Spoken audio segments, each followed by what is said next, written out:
Good morning friends. Welcome to my channel. My name is ജയലം തസി. എല്ലാവർക്കും സുഖമാണ് വിചാരിക്കുന്നു, സന്തോഷമാണ് വിചാരിക്കുന്നു. ഇന്നത്തെ എൻ്റെ വീഡിയോയിലേക്ക് എത്രയും പെട്ടെന്ന് കിടക്കാം. Always keep in mind. ഞാൻ എന്താണ് ഈ ഒരു ക്യാപ്ഷൻ പറയാൻ കാരണം എന്ന് വെച്ച് കഴിഞ്ഞാൽ, നമ്മളെപ്പോഴും മൂന്ന് കാര്യങ്ങളിൽ എപ്പോഴും അതീവ ശ്രദ്ധ വെക്കണം. അതായത് ഒന്നാമത്തെ കാര്യം എന്ന് പറഞ്ഞു കഴിഞ്ഞാൽ നമ്മൾ ജീവിക്കണം. അതായത് നമ്മളെ സ്നേഹിക്കുന്നവരോടൊപ്പം നമ്മൾ ജീവിക്കണം. രണ്ടാമത്തെ കാര്യം എന്ന് പറഞ്ഞു വെച്ചാൽ നമ്മൾ ക്ഷമിക്കണം. നമ്മളോട് വേദനിപ്പിച്ചവരോട് നമ്മൾ ക്ഷമിക്കണം. മൂന്നാമത്തെ കാര്യം വെച്ചാൽ നന്ദിയുള്ളവരായിരിക്കണം. നമ്മളെ സഹായിച്ചവർ പലരുണ്ടാവും, പല ഘട്ടത്തിൽ നമ്മളെ സഹായിച്ചുണ്ട്. അവരോട് എപ്പോഴും നമുക്ക് നന്ദി ഉണ്ടാകണം.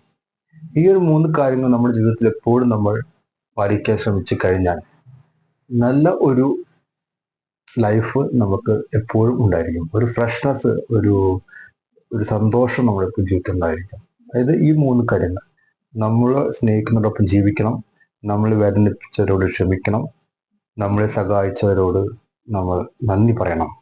നമ്മൾ ഇതിൽ ഒരിക്കലും ഒരു കോംപ്രമൈസ് ചെയ്യരുത്. നമ്മൾ മറന്നു പോകാൻ ഒരിക്കലും പാടില്ല.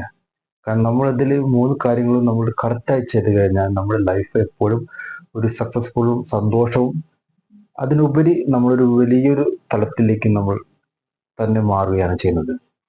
അപ്പൊ എൻ്റെ ഈ വീഡിയോ കാണുന്ന എൻ്റെ എല്ലാ സുഹൃത്തുക്കൾക്കും ഈ മൂന്ന് കാര്യങ്ങളിൽ ഉറച്ചു നിന്നുകൊണ്ട്, മൂന്ന് കാര്യങ്ങൾ എവിടെയെങ്കിലും പാളിച്ചകളോ കുറവുകളോ സംഭവിച്ചിട്ടുണ്ടെങ്കിൽ അതിനെ ഒന്നുകൂടി മെച്ചപ്പെടുത്തി അത് മുന്നോട്ട് കൊണ്ടുപോകാനായിട്ട് സാധിക്കട്ടെ. നിങ്ങൾ ചിന്തിക്കുക, നിങ്ങൾക്ക് എവിടെയെങ്കിലും വിട്ടുപോയിട്ടുണ്ടോ? നിങ്ങൾ സ്നേഹിക്കുന്നവരെ തിരിച്ചറിയാൻ പറ്റാതെ പോയിട്ടുണ്ടോ? നിങ്ങൾ വേദനിപ്പിച്ചവരോട്, അല്ലെങ്കിൽ നിങ്ങളെ വേദനിപ്പിച്ചവരോട് ക്ഷമിക്കാൻ വിട്ടുപോയി, അല്ലെങ്കിൽ പകവച്ച് പുലർത്തിയിട്ടുണ്ടോ?